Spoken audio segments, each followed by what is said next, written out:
আমি মোহাম্মদ ফখরুল ইসলাম, গণ অধিকার পরিষদ মনোনীত ঢাকা ৬ আসনের একজন প্রার্থী।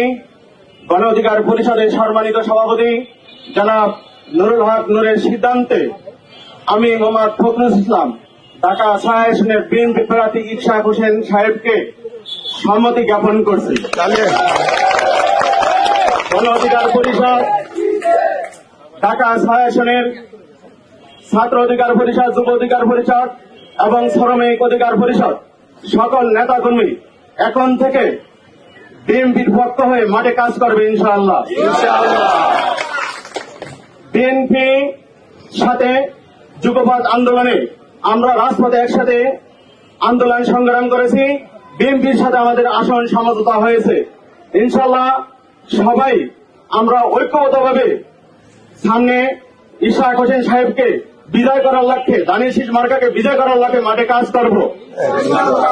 আগামী 12 তারিখ সবাই ধানের শীষে ভোট দিবেন। আমাদের এখন থেকে মার্কা কি ধানের শীষ মার্কা।